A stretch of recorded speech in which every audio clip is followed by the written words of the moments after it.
Okay, so I made these cheesecake bars yesterday, and we had them with family for dinner, and they were delicious. So let's give it a try together. I do not think I have enough soft butter, but I will use what I have.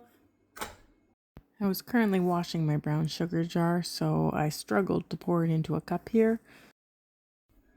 Okay, so now I'm going to take this, I'm going to put it in the KitchenAid, and I'm going to turn it on. I want it to become nice and creamy. It shouldn't take too long. I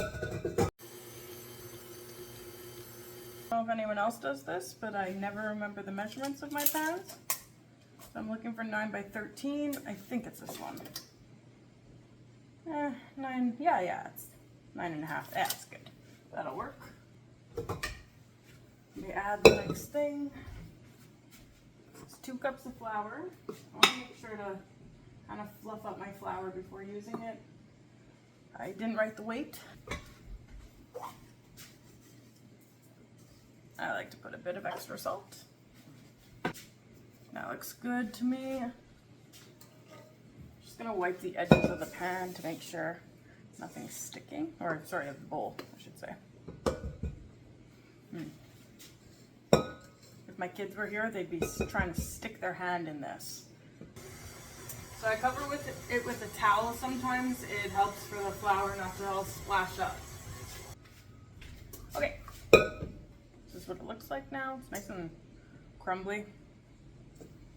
I'm gonna, again, scrape the bottom of the bowl. There was an option to make these bars with a graham cracker crust, but I opted for the shortbread crust because personally I prefer shortbread, and so does my husband. I also didn't have any graham crackers on hand, so I chose what I had to work with. It says to rotate halfway through, so I'll try to remember to do that. A good trick to not get overwhelmed in the end is to clean up as you go along, and that's what I'm doing here. So I don't have the most convenient plug locations in this kitchen. So I tend to do everything using the plug from my oven. I like to work in this space around here, and for me to do that, there is no outlet. I wish there would have been an outlet on like this side of the island, but there isn't, so I make do with what I have. And so I use the outlet on the stove. This is for the crisp topping. I'm going to add half a cup of flour.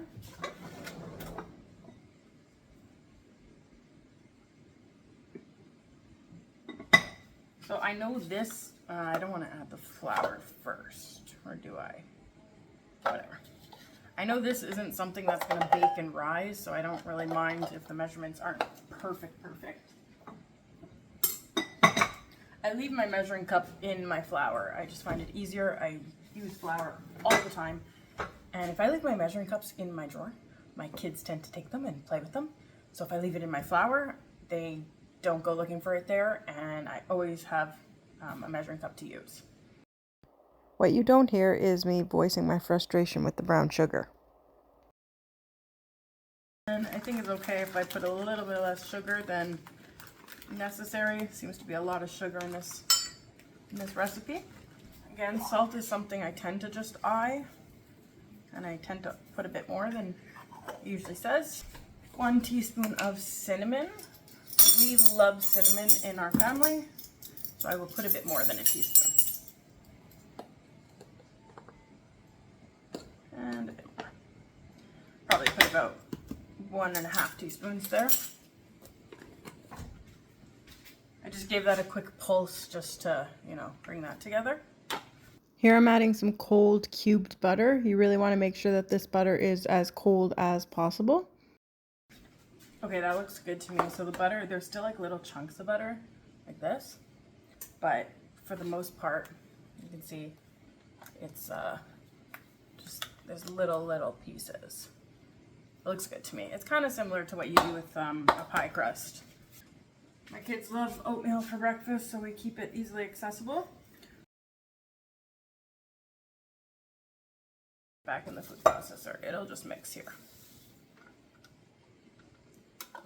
I don't think I need this again. So this component's done. I will put this in the fridge now.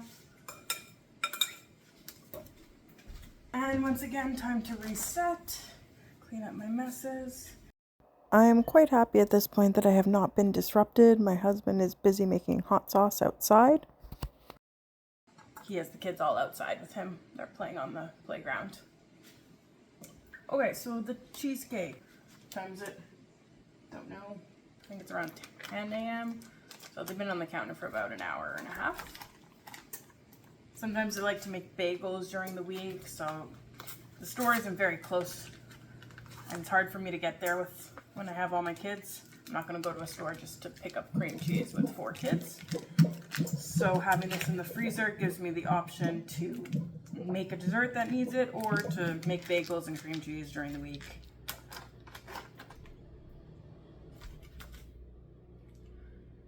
I was supposed to turn that time. I'll do it now.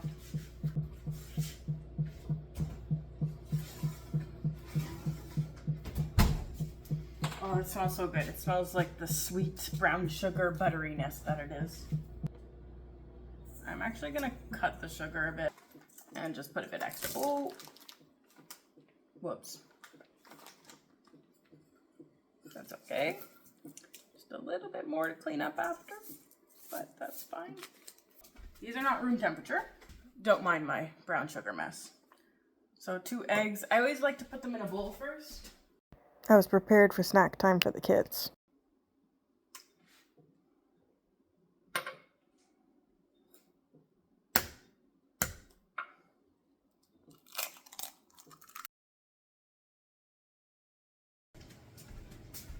Okay, so someone woke up, so she will be joining us in the kitchen.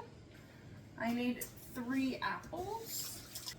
This one, I think a kid dropped it or something. The apples are actually the main reason why I'm making this dessert. As a family, we went apple picking several times this season, and I have a lot of apples currently in my fridge that I need to do something with. I wish I would have used more apples in this recipe. I think that another 2 apples would have been best. So there I was putting sugar, cinnamon, and freshly grated nutmeg.